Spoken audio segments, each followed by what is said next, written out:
Hello guys, welcome back to my YouTube channel. और आज हम रिव्यू करेंगे एवरी ईयर आफ्टर सीज़न 1 के एपिसोड नंबर 3 की। एपिसोड नंबर 3 की शुरुआत पास्ट के समर वेकेशन से होती है, जहां यंग सैम एंड पर्सी दोनों अब एडल्ट हो चुके हैं। और तभी डिलाइला जब पर्सी से कहती है कि पर्सी एंड सैम को अब उनके फ्रेंडशिप को आगे बढ़ाने के बारे में सोचना चाहिए, क्योंकि सैम भी बड़ा हो गया है एंड हैंडसम भी हो गया है। पर्सी भी उनके फ्रेंडशिप को आगे बढ़ाने के बारे में सोचती है एंड वो अंदर से फील भी करती है, पर वो नहीं चाहती कि उसकी और सैम की फ्रेंडशिप ख़राब हो जाए। वहीं दूसरी तरफ चार्ली भी सैम को समझाता है कि सैम को अपनी फीलिंग कन्फेस करना चाहिए, पर सैम भी उसी डर में है और अब वो मेड स्कूल में ज़्यादा फोकस करना चाहता है, इसलिए वो अपनी फीलिंग्स को अभी दबा के रखेगा और वो बाद में उसके बारे में कन्फेस करेगा।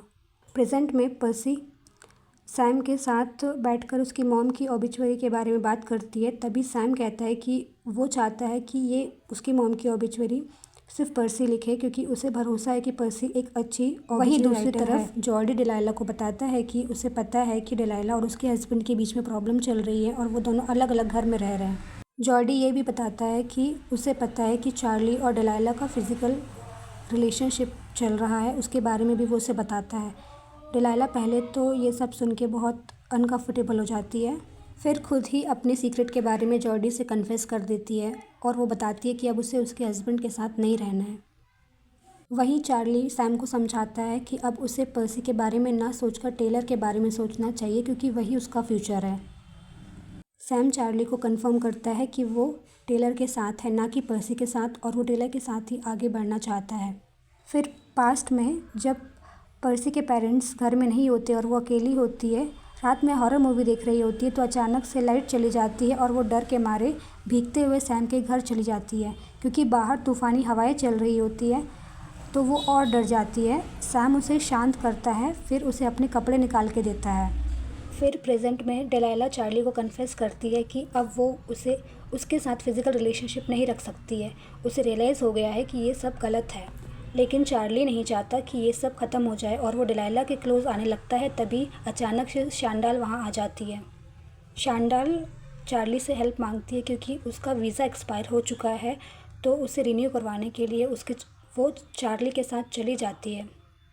वहीं दूसरी तरफ सैम ओबिचुअरी का फाइनल ड्राफ्ट पढ़ता है और ड्राफ्ट पढ़कर वो काफ़ी इमोशनल हो जाता है और पर्सी को हग कर लेता है। वहीं पास्ट में तूफ़ान वाली रात जब सैम और पर्सी अकेले होते हैं, तो वो एक दूसरे के क्लोज़ आने की कोशिश करते हैं, लेकिन अनफॉर्चुनेटली उनके बीच में ऐसा कुछ नहीं होता है और वो सो जाते हैं। अगली मॉर्निंग सैम नींद से जल्दी उठकर पर्सी को प्यार से स्टेयर करता है और वो रियलाइज़ करता है कि वो पर्सी को कितना लाइक करता है। अगली मॉर्निंग जब सैम और पर्सी साथ में नीचे आते हैं, तो चार्ली उन्हें देखकर पूछता है कि उनके बीच में रात में कुछ हुआ है कि नहीं, पर सैम चार्ली को बताता है कि वो दोनों सिर्फ अच्छे दोस्त हैं। ये बात सुनकर पर्सी गुस्से में वहाँ से चली जाती है। प्रेजेंट में ओबिचुअरी देने के बाद पर्सी लेक में स्विमिंग के लिए चली जाती है और सैम भी उसके पीछे पीछे चला जाता है। वहाँ दोनों साथ में खूब मस्ती करते हैं। वहीं दूसरी तरफ चार्ली की कार बीच रास्ते में ख़राब हो जाती है और चार्ली गुस्से में अपनी मॉम का फ्रस्ट्रेशन शांडाल पर निकाल देता है और शांडाल भी बिना कुछ बोले उस चार्ली का फ्रस्ट्रेशन सुन लेती है। कार को ठीक होने में टाइम लगता है, जिसके चलते शांडाल समझ जाती है कि अब उसे बैरिस बे में रहना पड़ेगा कुछ दिनों के लिए, जब तक उसका वीज़ा रिन्यू नहीं हो जाता। फिर पास्ट में सैम और उसका भाई चार्ली दोनों एक बॉनफायर ऑर्गेनाइज करते हैं। उस बॉनफायर में उन दोनों के स्कूल फ्रेंड्स, कॉलेज फ्रेंड्स सब आते हैं और वहाँ पे पहली बार पर्सी जॉर्डी से मिलती है, जो कि सैम का बेस्ट फ्रेंड है। सैम उसके फ्रेंड्स को उसकी गर्लफ्रेंड पर्सी से मिलवाता है और वहीं पे डिलाइला भी चार्ली के लिए रेडी होके आती है, पर चार्ली दूसरी लड़कियों के साथ घूम रहा होता है, तो वो डिसअपॉइंट हो जाती है। पर्सी सैम के साथ बॉनफायर नाइट में अकेले टाइम स्पेंड करना चाहती है, पर सैम की फ्रेंड उसको अकेला छोड़ती ही नहीं है, क्योंकि सैम पर्सी और उसका रिलेशनशिप एक्सेप्ट नहीं करता है। तो पर्सी को बहुत ज़्यादा गुस्सा आता है और वो गुस्से में जाके एक दूसरे लड़के को जाके किस कर देती है, जिससे सैम का दिमाग और ख़राब हो जाता है और उनकी बॉनफायर नाइट स्पॉइल हो जाती है। प्रेजेंट में दिखाया जाता है कि सैम ने पर्सी को उसकी मॉम की फेवरेट रेसिपी बनाने के लिए टैवन में इनवाइट किया है। फिर पर्सी खुद को रेडी करती है और टैवन के किचन में आती है, जहाँ पे सैम ऑलरेडी अपना काम कर रहा होता है।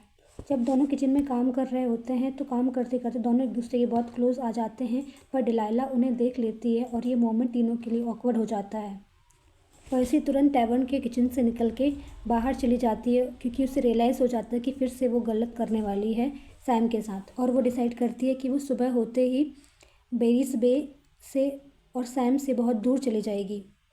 जैसे ही वो उसके रूम में एंटर करती है, डोरबेल रिंग करती है और जब वो दरवाज़ा खोलती है तो वहाँ पे स्यू का लॉयर है और वो उसे बताता है कि स्यू की विल में पर्सी का भी नाम है। ये सुनकर वो बहुत शॉक हो जाती है और उसका जो लॉयर है वो उसे कहता है कि तुम्हें मॉर्निंग में स्यू की विल पढ़ने के लिए आना पड़ेगा। और एपिसोड यहीं पे एंड हो जाता है। चलिए मिलते हैं नेक्स्ट एपिसोड में।